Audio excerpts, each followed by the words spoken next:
Nous sommes encore heureuses, je dis heureuse parce que nous sommes dans l'émission Femmes où nous recevons des femmes.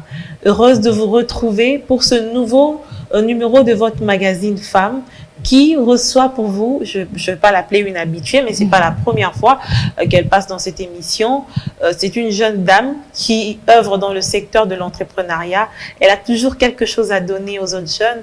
Et aujourd'hui, il y a une motivation qui l'amène sur ce plateau. C'est parce qu'elle a lancé un nouveau projet, non seulement cela, mais elle veut aussi encourager davantage les jeunes à entreprendre. Neti Mayaka, bienvenue sur ce plateau. Merci.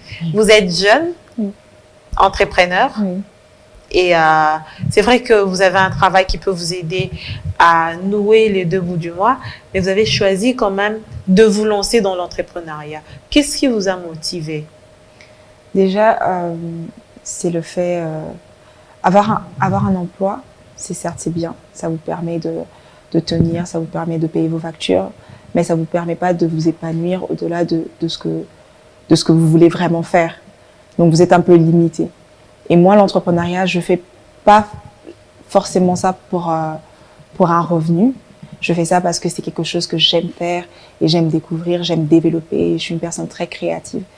Et voilà, c'est un peu ça qui me motive. C'est toujours cette envie d'innover, cette envie d'apporter quelque chose de nouveau. Et vous savez, quand vous avez plein d'idées qui fusent, vous voulez les mettre en place. Vous avez plein d'idées, mais quand même, il y a des idées qui sont déjà mises en place et qui marchent. Oui. À l'instar de ce site que vous avez mis en place pour aider justement les jeunes ou les entrepreneurs, parlons de manière assez générale, les entrepreneurs à pouvoir se faire vendre leurs produits. C'est quoi? En fait, le site s'appelle Kaneyama, donc www.kaneyama.com. Le site, c'est pour permettre les jeunes ou les entrepreneurs, pas seulement les jeunes, à pouvoir se faire connaître et élargir leur clientèle, leur business, entre guillemets. Parce que ce qu'on constate, c'est que en 2019, maintenant, on voit beaucoup de femmes, de jeunes qui veulent entreprendre, mais qui ne savent pas comment faire. Donc, Kaneyama, le but de Kaneyama, c'est de mettre en relation les consommateurs et les vendeurs pour pouvoir leur faciliter, au fait, les achats. Parce que, en fait, quand vous êtes entrepreneur et que vous n'avez pas un magasin physique et que vous n'avez ni un magasin en ligne, vous avez une clientèle très restreinte.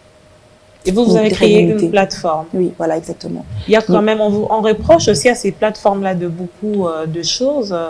Par exemple, des gens qui passent des commandes, qui n'arrivent pas, ou en termes de durée, il n'y a pas une certaine fiabilité sur ceux qui commencent, qui rejoignent les grandes marques ou qui se sont déjà bien confirmés dans ce secteur. Est-ce que Kaneyama essaie justement de faire la différence ou de répondre à certains besoins de la clientèle? Justement, c'est ce qu'on essaye de faire. Le but, c'est notre souci, c'est vraiment de permettre à tout le monde de pouvoir se procurer des articles de bonne qualité dans le site. Et on essaye aussi de proposer la rapidité de livraison. Donc, notre délai de livraison est entre de 3 à 7 jours. Et pour l'instant, on n'a pas encore ce souci, on n'a pas encore de grosses plaintes par rapport à notre structure ou notre organisation. En tout cas, notre clientèle, majoritairement, sont satisfaites. Et vous êtes basé où? Nous sommes basés en Belgique. Ah, je rappelle que vous êtes de la diaspora. Voilà, exactement. Vous êtes en séjour à Kinshasa pour quelques temps. Oui, justement pour mettre en place et restructurer, bien structurer les livraisons et rencontrer nos vendeurs, justement permettre de leur expliquer un peu et les aider dans ce qu'ils sont en train de faire. Qui sont vos clients? Nos clients sont tout le monde. On n'a pas de... Vous n'avez pas des spécificités de spécificité, tout le monde.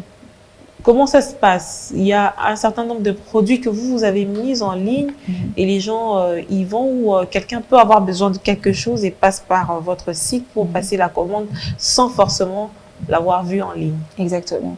En fait, dans notre site c'est plus une vitrine en ligne. Donc, il y a plus de 500 produits pour l'instant. À l'avenir, ça va augmenter. Et les gens, ils ont la possibilité de choisir, sélectionner leur couleur, leur taille, et ensuite passer la commande directement. Et nous, on le traite le temps de traitement de commande est de 3 jours, le temps d'envoi est de plus ou moins 3 à 4 jours. Donc, ce qui fait que pour recevoir votre colis, vous devez compter 7 jours. On a facilité un maximum pour donner accès à tout le monde, aux gens qui connaissent la technologie, comme les personnes qui connaissent pas la technologie. Mais c'est la question que j'allais vous poser. Quelqu'un peut commencer son start-up, mais n'a pas justement des notions de marketing digital. C'est autre chose. Comment vous faites? On les accompagne dans ça. Justement, Kaneyama est là pour les accompagner, pour leur faciliter. Parce que c'est pas tout le monde qui a cette facilité ou cette connaissance en informatique ou autre. Donc ici, on va mettre en place une structure qui va permettre aux gens de venir rencontrer les collaborateurs de Kaneyama et les aider, les accompagner dans ce qu'ils sont en train de faire. Et avoir l'idée d'entreprendre est une chose, mais commencer en est une autre. Qu'est-ce que vous pouvez dire aux jeunes aujourd'hui qui nous suivent, qui ne savent pas, par exemple, par où commencer par rapport à leur projet, ou qui n'en ont presque pas, qui attendent un boulot de manière assez classique, avec des demandes d'emploi et tout, qui ne marchent pas forcément. Partout ailleurs, on parle du chômage. C'est pas seulement une question qui concerne la République démocratique du Congo, même si chez nous, les pourcentages sont un peu élevés, mais il faudrait encourager les jeunes, justement, à pouvoir entreprendre. Le seul conseil qu'on peut donner à une personne, c'est de ne pas avoir peur. Surtout, j'ai l'impression que ici, en Afrique ou en République démocratique du Congo ou ailleurs, hein, c'est pas seulement en République démocratique du Congo, parce que même en Belgique, moi, dans mon environnement, il y a beaucoup de personnes qui ont peur de se lancer ou qui ne savent pas forcément ce qu'ils peuvent faire. Mais comme je l'ai dit la dernière fois, si vous attendez qu'on vous donne quelque chose, vous n'allez jamais l'avoir et vous n'allez pas l'avoir comme vous le souhaitez l'avoir. Donc, la meilleure des choses, c'est de créer ce que vous voulez dans un environnement où vous serez confortable. Et l'entrepreneuriat, c'est pas seulement le revenu. En parler comme ça a l'air facile. Je ne dis pas que c'est quelque chose de facile. Je dis que c'est quelque chose qui est possible. Il y a des gens qui sont partis de zéro. Il y a des gens qui sont partis de rien du tout pour faire un commerce. Et la RDC, on a la possibilité justement de commencer quelque chose avec rien du tout. Parce qu'on n'a pas de fortes conditions, en fait, pour vendre, pour écouler sa marchandise. Exactement. On n'a pas de conditions, on n'a pas de limites. Il y a des gens qui peuvent commencer des commerces devant chez eux à la maison. Il y a personne qui vont venir vous déranger. Donc c'est pour dire que c'est pas quelque chose d'impossible, en fait. Je pense qu'il y a beaucoup de gens qui ont peur et qui pensent que l'entrepreneuriat, c'est toujours quelque chose de grand. Vous-même aussi, vous est arrivé d'avoir peur pendant... Moi, j'ai jamais eu peur, malheureusement. Bon, il vous est arrivé de vous décourager quand même. Souvent. Parce que c'est pas, justement, c'est là où je dis, c'est pas quelque chose d'impossible de créer quelque chose, sa plateforme, son business, entre guillemets, mais c'est quelque chose c'est un chemin. Donc, c'est quelque chose d'assez difficile. Mais pour ça, il faut être consistant, il faut être rigoureux, il faut être dynamique, il faut savoir où on va, il faut avoir un schéma. Parce que si on ne sait pas où on va, on n'ira nulle part. C'est bien d'avoir des idées, mais aussi il faut oser les mettre en place. Qu'est-ce qu'on met en place, qu'est-ce qu'on fait pour les mettre en place? Parce qu'il ne faut pas attendre et toujours trouver des excuses quand on ne nous donne pas de l'emploi. Il y a beaucoup de jeunes qui ont du potentiel. Et autour de moi, je vois beaucoup de jeunes femmes qui sont en train d'entreprendre. Oui, donc ça c'est vrai, mais on nous reproche justement de ne pas avoir aussi des bons projets, des projets qui peuvent être bancables, des projets qui peuvent avoir des subventions. Ça aussi c'est un problème. Avoir des idées c'est bien, mais quelles sont les idées que nous proposons, que nous mettons en place pour le développement du pays? Ça c'est aussi une responsabilité de la jeunesse. Mais vous savez, on peut développer le pays avec tout. C'est pas seulement des grands projets. Et là où je reviens à quand je dis ne pas attendre qu'on vous donne quelque chose, c'est attendre des subventions. On peut les créer. Vous êtes contre les subventions, les Je suis pas contre, mais ça prend du temps. Ça ralentit et c'est pas tout le monde qui a accès. Ça veut dire qu'une banque ou une structure qui finance ne fait pas confiance à tout le monde. Oui, il faut avoir aussi des gages. Exactement. Ne fais pas confiance à tout le monde. Et si tu n'as pas ces gages-là, comment tu fais? Tu vas attendre, tu vas pas entreprendre, tu vas rien faire. Tu vas attendre qu'un emploi te tombe dessus. Il faut être actif et réactif. Donc nous, on est là pour accompagner ces personnes-là, qui ont des idées mais qui savent pas les développer, qui ont des projets mais qui savent pas comment faire. Ah, c'est quand même bien parce que les jeunes aujourd'hui rencontrent beaucoup de difficultés.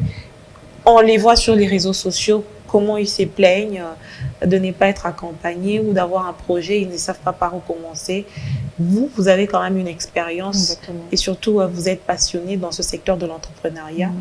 Aujourd'hui, vous avez mis en place cette vitrine en ligne qui permet aux entrepreneurs de vendre, de se faire vendre. Exactement. Mais il y a des conditions, n'est-ce pas? Pour l'instant, c'est gratuit. On ne veut pas compliquer la tâche, surtout pour la communauté qui est ici. On ne veut pas le rendre plus difficile qu'elle est déjà pour eux. Parce que sinon, c'est plus intéressant, c'est plus les aider à ce moment-là. Donc, le but, c'est vraiment, pour l'instant, c'est gratuit. Les transactions se font via le site. C'est complètement gratuit. Donc, les gens peuvent placer leurs produits. Et on s'occupe de la logistique et de leur marketing. Justement, ils s'occupent de rien. Ah bon? On les accompagne vraiment complètement. C'est ça. Donc, tout celui qui veut aujourd'hui entrer en contact avec vous, qui a un produit, mais quand même, vous tenez aussi à la qualité. Hein, oui, exactement. Donc, il y a une analyse qui est faite. On rencontre le vendeur. Il y a une analyse qui est faite sur le produit, l'emballage, la qualité. Et si le prix il est raisonnable ou pas, parce qu'il faut être raisonnable. Hein, vous n'allez pas vendre quelque chose de pas de très bonne qualité pour un prix exagéré. Mais le truc avec Kanyama, c'est qu'on vend de tout. C'est vraiment, on vend du low cost comme de la haute gamme. Haute gamme. Donc, on vend de tout. Donc, on n'exclut personne. Hein. On n'exclut personne. Ce qu'on ne fait pas pour l'instant, on ne vend pas la nourriture. Donc ça, pour l'instant, c'est ce que j'allais demander. Mais je connais beaucoup d'entrepreneurs femmes qui sont dans ce secteur de la transformation agroalimentaire. Oui, l'agroalimentaire, on le fait. Donc là, on est en train de mettre en place une application justement qui va mettre en contact toutes les personnes qui sont dans l'agroalimentaire. On va leur mettre en contact entre les vendeurs et les consommateurs aussi. Mais ça, c'est un projet qui est en cours, qui n'est pas encore développé. Donc, mais pour cela, il faudra que vous soyez très rapide dans la livraison parce que la nourriture qu'entraîne, il y a beaucoup de conditions. C'est une logistique et une structure qui doit être mise en place. Justement, on n'en parle pas parce que c'est pas quelque chose qui est bien établi, mais c'est quelque chose qui est en cours et qui va dans les mois à venir être en cours. Mais pour l'instant, pour Kanyama, on ne fait pas encore de la nourriture, tout ce qui est nourriture et tout ça. Il y a des parfums, il y a des produits de beauté, vêtements en wax, chaussures, produits pour les cheveux, make-up, maquillage. On fait de tout, vraiment de tout. Produits pour la maison, pour nettoyer, décoration pour les maisons. On fait vraiment de tout. Donc tout le monde a la possibilité de vendre. Maintenant après, si il y a des personnes qui sont dans l'agroalimentaire et qui veulent vraiment adhérer maintenant, il y a une possibilité de le faire, mais c'est un projet qui est en cours et qui n'a rien à voir avec eux, qui n'est pas ensemble avec Kanyama. Est-ce que Niti Mayaka rencontre des difficultés par rapport à ce projet? Pour l'instant, non. J'ai rencontré beaucoup de difficultés dans l'entrepreneuriat en soi, parce que j'ai fait beaucoup de choses. Hein, oui. Et de mon jeune âge, parce que voilà, faut aussi bien mentionner ça. Mais la chose que moi j'ai toujours eue, c'est que je n'ai jamais abandonné. Je suis tombée 1500 fois. Donc, pour vous dire. Vous êtes relevé 1500 fois? 1700, je crois. J'ai triplé. Ok. Mais voilà, je suis tombée et après 1500 fois par terre, Kanyama, c'est le projet qui a pris. Mais c'est quand même aussi une question des cultures. Nous, ici au Congo, c'est peut-être un pourcentage très bas qui sait aller en ligne et chercher un produit. Les gens n'ont pas cette culture, ils vont vous dire qu'ils ne savent pas comment ça se passe. Ça craint pas de ce côté-là? Non, pas du tout, justement. On a mis en place un service client qui permet aux clients de commander, donc via Facebook ou Instagram, ceux qui n'arrivent pas à commander en ligne directement, et on fait des bons de commande pour eux. Donc pour ceux qui... Voilà, tout le monde a Facebook maintenant, hein. Mais c'est vrai qu'il y a beaucoup de gens, il y a beaucoup de clients qu'on a eu qui n'arrivaient pas à commander en ligne, qui ne savaient pas comment faire, qui ne savaient pas remplir le champ. Et on leur propose, voilà, qu'est-ce que vous voulez, quel article vous voulez, quelle taille, quelle couleur, et on fait des bons de commande pour eux. Toutes les mesures de sécurité sont garanties Oui. par rapport aux transactions. Pour l'instant, on propose des paiements à la livraison, Ouais. parce qu'on voulait faciliter tout le monde. C'est pas tout le monde qui a un compte en banque, c'est pas tout le monde qui a une carte bancaire. Donc, les paiements se font à la livraison pour la sécurité des deux côtés, que ce soit pour nous, que ce soit pour eux, et pour assurer les clients, pour leur dire que voilà, nous, on vous fait confiance, donc vous pouvez nous faire confiance. Les articles sont Et c'est quand même un gros risque. Hein. C'est un risque, mais Ça marche? et parfaitement. Ah bon? Je n'ai aucun problème. On n'a aucun problème de ce côté-là. On a vraiment pas eu de soucis. Les Et paiements, votre champ de livraison s'étend jusqu'où? Parce que vous êtes implanté en Belgique. Oui. Ici, vous parlez peut-être directement aux Congolais de manière assez majoritaire. Oui. Vous livrez jusqu'où? Vous parlez de la RDC ou vous parlez de l'Afrique? De la boîte, de la manière générale, où est-ce que vous livrez? Au Bénin, au Nigeria, au Niger, au Togo, en République démocratique du Congo, Lubumbashi pour l'instant, et au Congo-Brazzaville. C'est quand même beaucoup. En Côte d'Ivoire aussi. Comment vous faites pour gérer tous ces pays? Parce qu'on a des collaborateurs dans chaque pays. Ok. On a des collaborateurs dans chaque pays qui suivent, au fait, qui font les suivis des articles qui arrivent dans le pays où ils sont. Mais sinon, vous savez, c'est un commerce en ligne. Hein. On reçoit les commandes, on fait les dispatchs, on sait que ça c'est pour tel pays. Et c'est quelque chose qui est structuré, il y a un suivi qui est fait. Et voilà, quand vous mettez en place un projet, vous pensez à tout ça, hein, vous faites un schéma, sinon vous n'allez jamais vous en sortir. Aujourd'hui, ce projet de boutique en ligne existe déjà, mais quelles sont les perspectives? Qu'est-ce que vous comptez mettre en place dans les jours à venir? Pour répondre d'abord à votre question, les boutiques en ligne existent, mais il n'y a pas de boutique en Europe qui livre ici, en République démocratique du Congo. En tout cas, je ne connais pas de boutique qui livre directement eux, sans passer par un tierce, une agence ou un intermédiaire. Donc, premièrement, nous, on veut révolutionner ça parce qu'il y a des structures, des e-commerce comme Amazon, les autres grands. Les autres grands, mais qui ne livrent pas en République démocratique du Congo. Donc, Kanyama, premièrement, veut faciliter. Parce que, vous savez, hier encore, je parlais avec une connaissance qui commande en ligne, mais qui se fait livrer par une agence et paye encore des frais d'agence. Oui. Voilà. Sauf que nous, on ne fait pas payer plus de frais d'agence que ce qu'on demande pour les frais de transport. Et les frais de transport, c'est les frais d'expédition. D'expédition, oui. Sont à 15 $ pour tout nombre de commandes. C'est-à-dire, si vous commandez un article ou 10 articles, vous payez quand même 15 $. Donc ça, c'est déjà un avantage que beaucoup de boutiques en ligne ne proposent pas. Est-ce que vous vous retrouvez dans ce que vous faites? Si je me retrouve là, j'allais pas le faire. Bien évidemment, je me retrouve. Parce qu'apparemment, vous êtes en train de démontrer qu'il y a un peu plus, beaucoup d'allègement de tâches, des facilités et d'écoute aussi. Je me demande qu'est-ce que Neti gagne exactement dans ce qu'elle fait. Neti gagne et le but, au fait, moi, je me soucie, au fait, de la population. C'est pas d'être gourmande, hein, c'est d'entreprendre, mais de faire quelque chose aussi pour les autres. Parce que si on est égoïste, on s'en sort pas. Vous savez, on a plus ou moins, je peux me tromper sur les chiffres, on a 84 millions d'habitants en République démocratique du Congo. S'il y a 84 millions d'habitants qui vous achètent pour $1 par an, ça vous fait 4 millions par année. Vous pensez comme les Chinois. Exactement. Ils pensent plus sur l'année, le nombre des gens qui consomment, en fait. Donc, si on réfléchit comme ça, vous vous rendez compte qu'il y a un gain. Ça veut dire que même si je gagne pas tout de suite 20 $ par commande, mais je gagne $1 par nombre d'habitants par population, la société, elle est quand même gagnante. Qui peut entreprendre selon vous? Tout le monde. Pour moi, tout le monde. Je me dis, tout le monde peut entreprendre. Parce qu'il y a des entrepreneurs. Moi, je vois une personne qui vend de l'eau dans le boulevard. Pour moi, c'est un entrepreneur. Donc, peut-être que majoritairement, les gens ne le font pas de la bonne manière. Mais c'est vous aussi qui avez fait l'entrepreneuriat high class. C'est quand on parle d'entrepreneur, on voit des gens d'une certaine classe. Voilà, justement, parce que c'est ça, au fait, le problème. C'est que les gens n'osent pas entreprendre parce qu'ils se disent, si je dois entreprendre, je dois faire quelque chose de grand. Et les gens négligent vraiment les startups.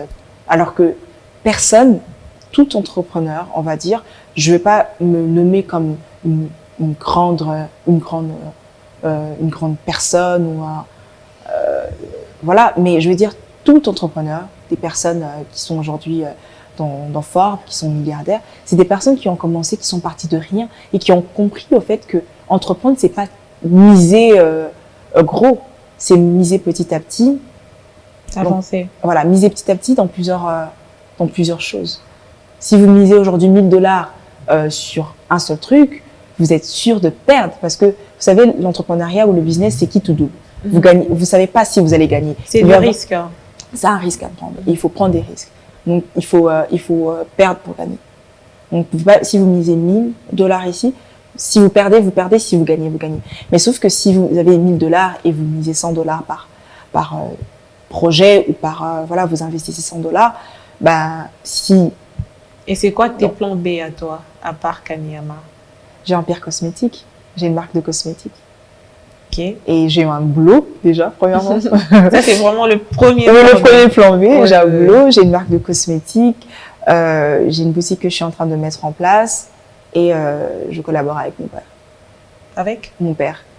Ah, lui aussi, l'entrepreneur. Mon père, c'est un grand entrepreneur. Ok. C'est mon exemple, en fait. C'est ton modèle. Voilà, exactement.